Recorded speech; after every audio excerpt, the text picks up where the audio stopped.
Welcome to episode 21 of the Maddie's Joy, an Angelman Journey podcast. I'm your host, Adam Birchmeyer. On today's episode, we have Cameron Nix, a fellow Angelman dad, who's going to share his experience so far in the Angelman Syndrome community. I decided to continue with this podcast and with the blog as well. I can't promise that I won't change my mind next week. Um, but until my brain says that I'm done, I still feel like there's a lot of work to do in the Angelman Syndrome community. And I hope that you enjoy our conversation.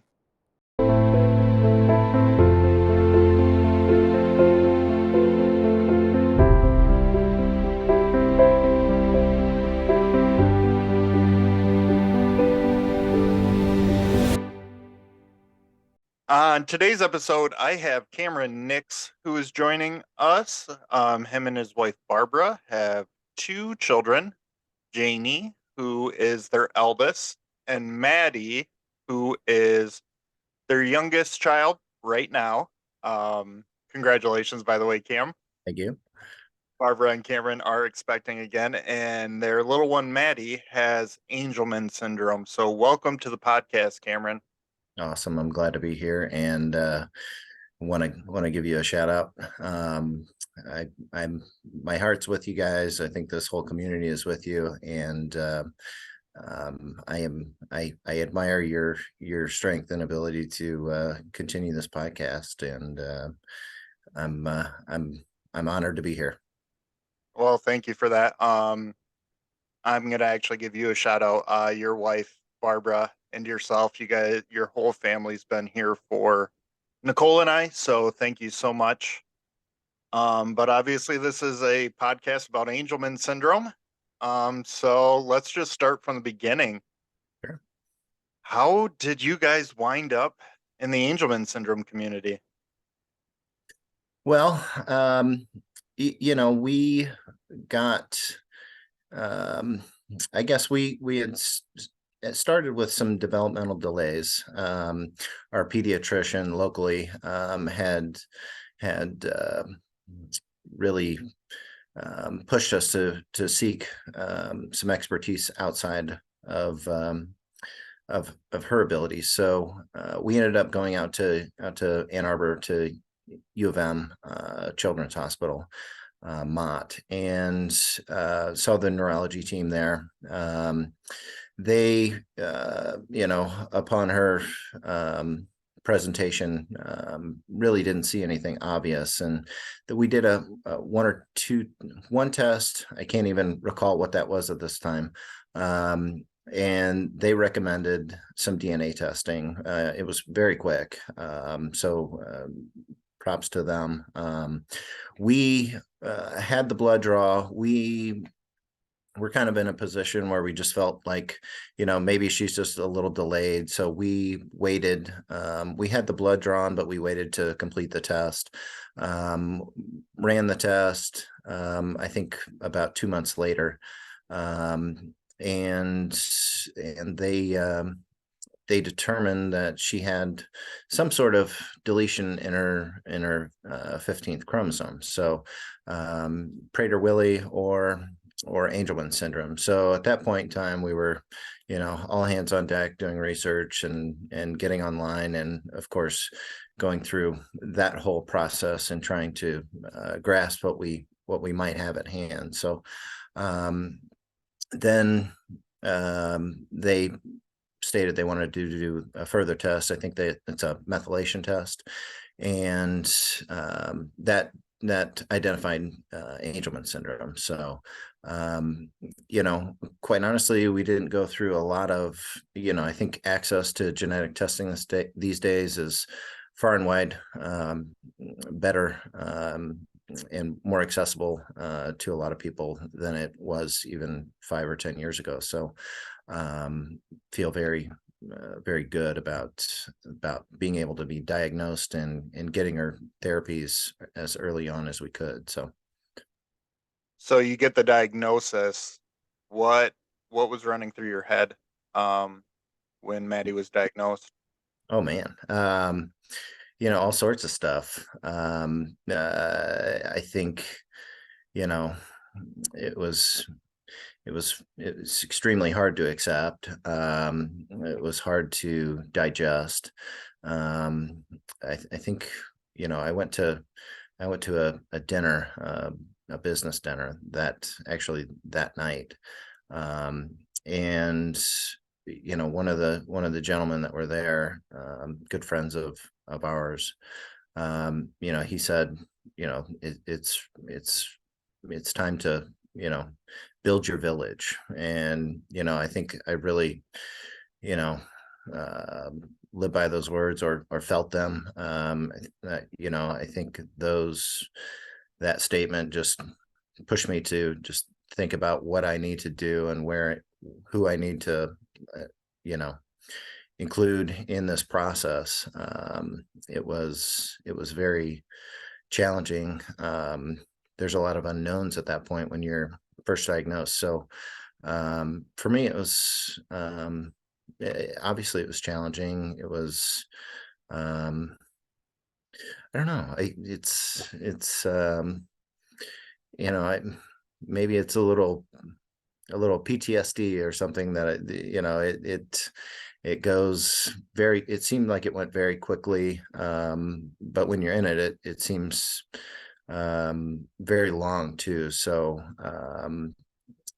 maybe just looking back on it now, it feels quick, but I remember those days being very long, and just trying to grasp what we had going forward for what would be, you know, for a long time. So Yeah, I look back on because my Maddie was diagnosed in December, and I don't recall the next 3 months. Right? yeah. It's just you just go into survival mode, but you're grasping your feelings and you're trying to wrap your head around this diagnosis.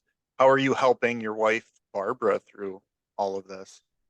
you know, um, I think it really forced us to be, or at least me. I felt like I needed to be more present, right? So being there, being, just as much as I could. I, you know, I, I'm thankful that my wife is at home every day with our kids, and taking care of them. So she's home all day with them. I think she had you know more time to think about what this might be while I was, in my day-to-day work stuff. So I did take a little bit of time off here and there, but you know, um, it it forced me to be more present.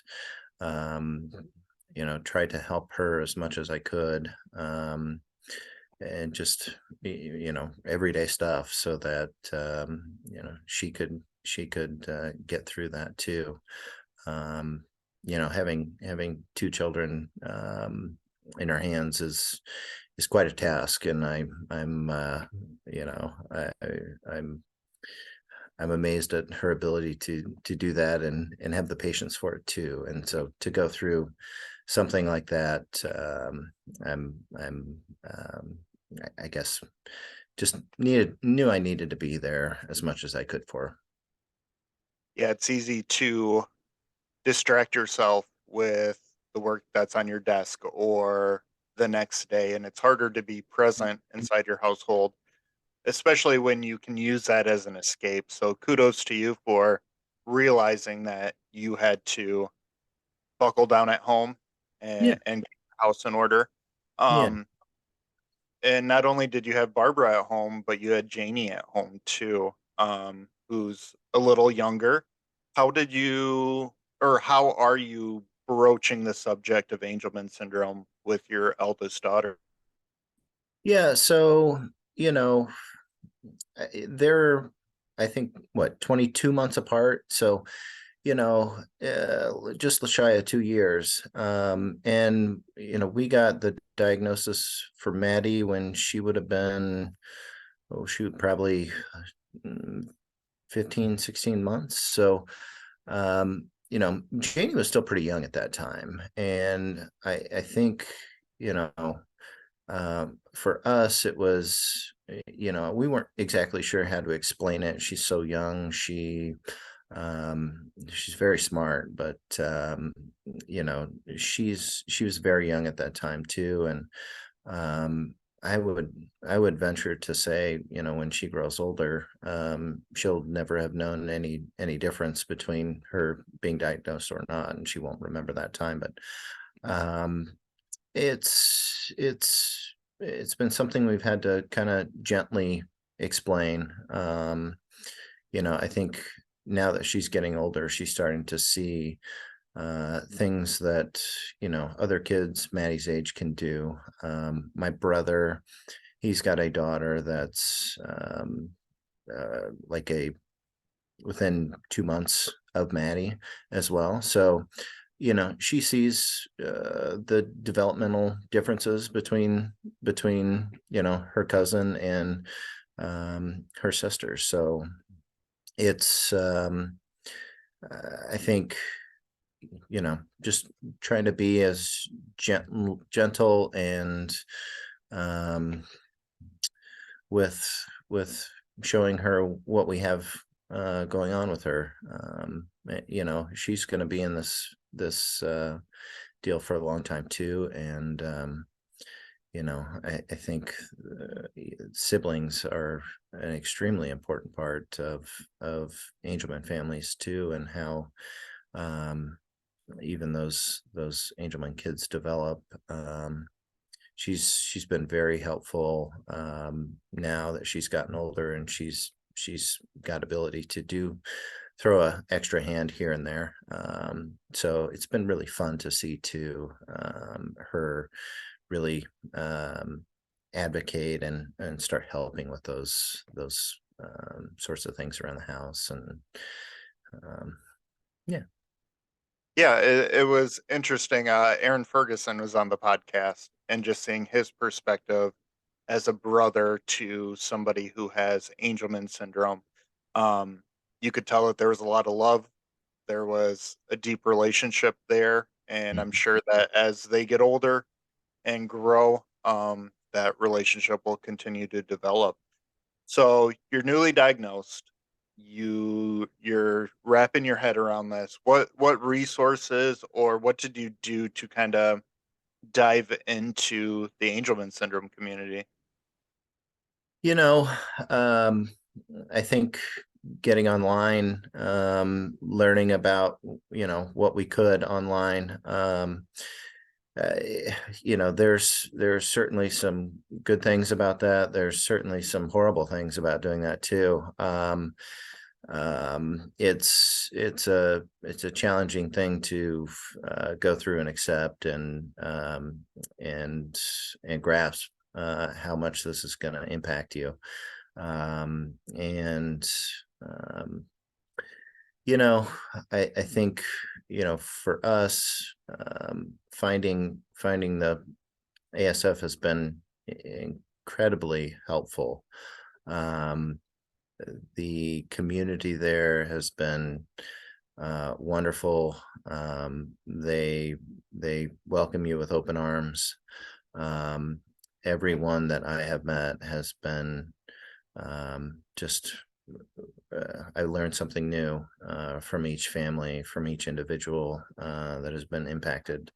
And, um, I think now that we know enough about um, what we're dealing with, from a really scientific level, it's really about understanding, what do other families do, and how do they come through these challenges. It's a lot easier to grasp that in my mind.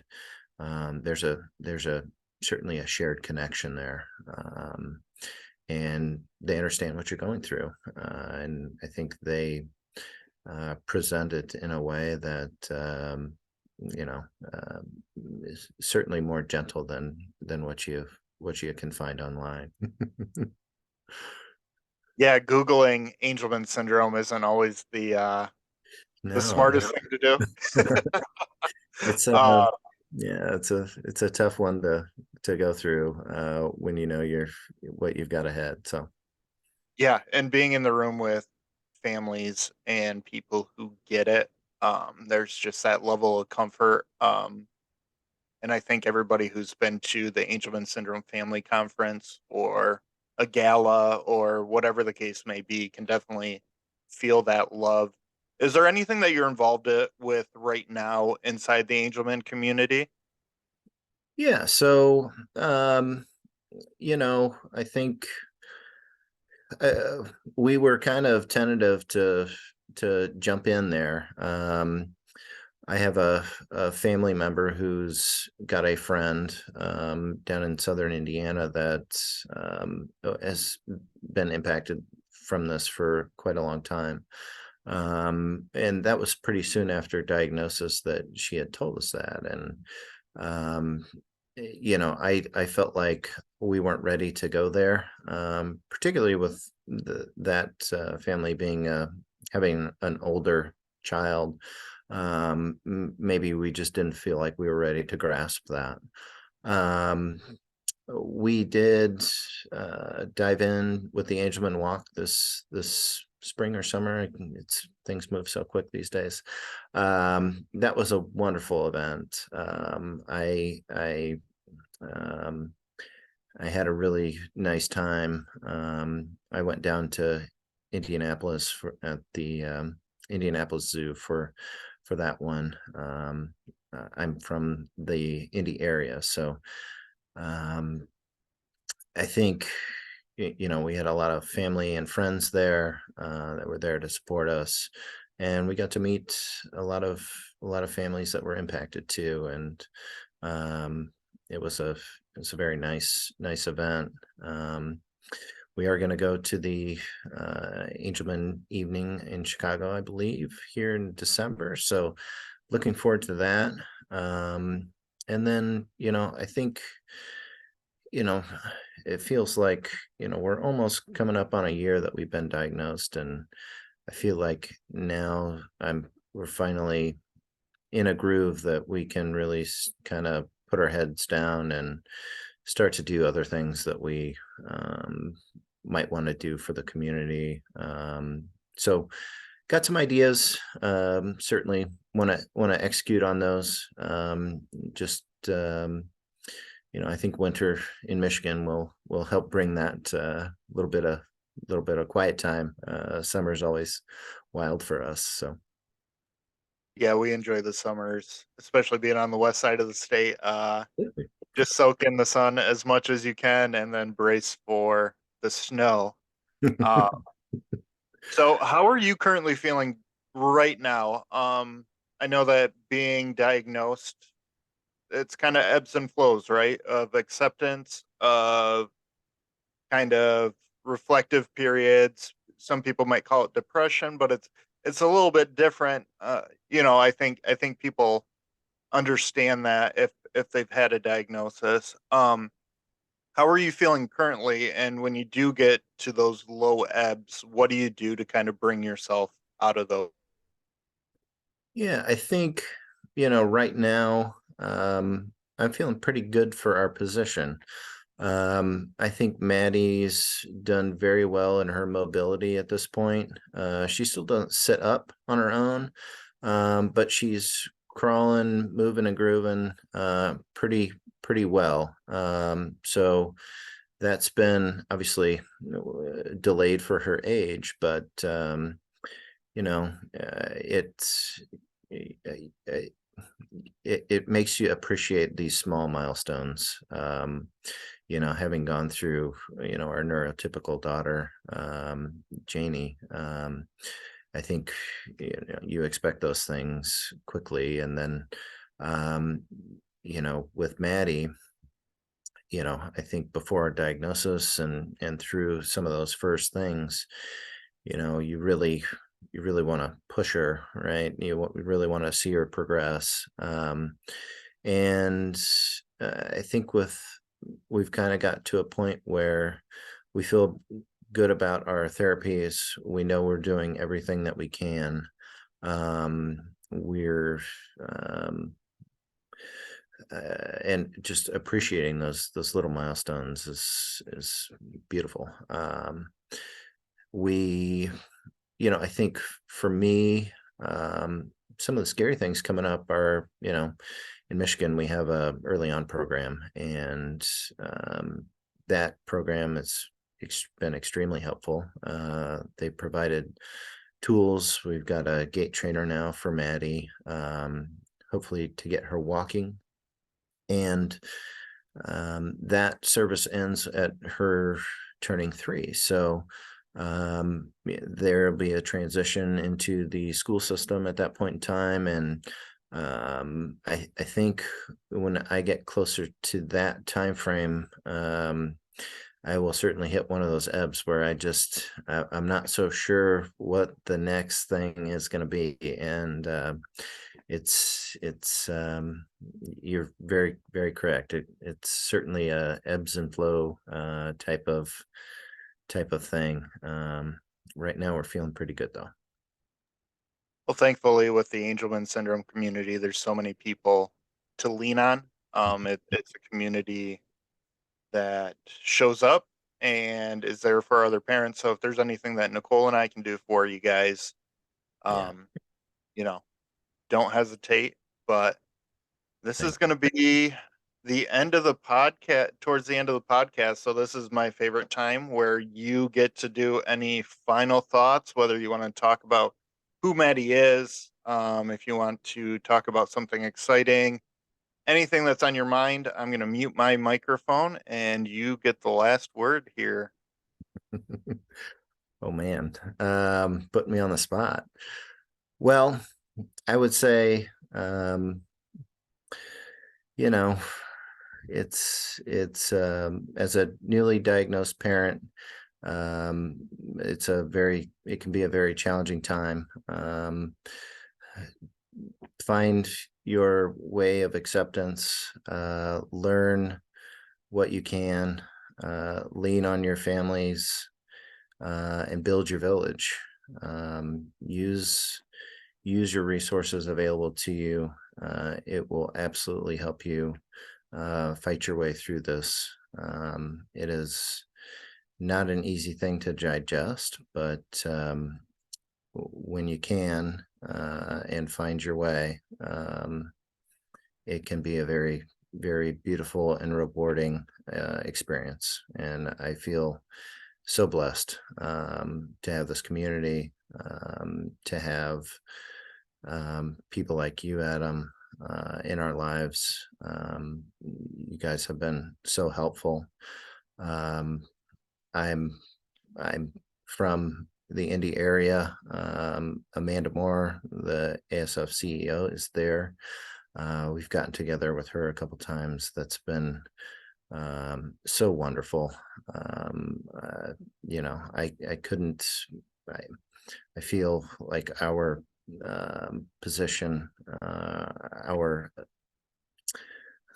our position for this has been as good as we could. So we are very thankful. And if there's anything I can do for this community, please don't hesitate to reach out. I'm always there for anyone. So Well, I can say from personal experience, you and Barbara are fantastic people to meet. The way that you guys are raising Janie and Maddie is fantastic. Um, it's been a pleasure getting to know you. And so if you see Barbara and Cam out and about in the Angelman Syndrome community, please say hello to them. They are fantastic people. And Cameron, thank you so much for being on the Maddie's Joy podcast. honored to be here, and thanks for having me. All right. Thank you so much. Bye bye.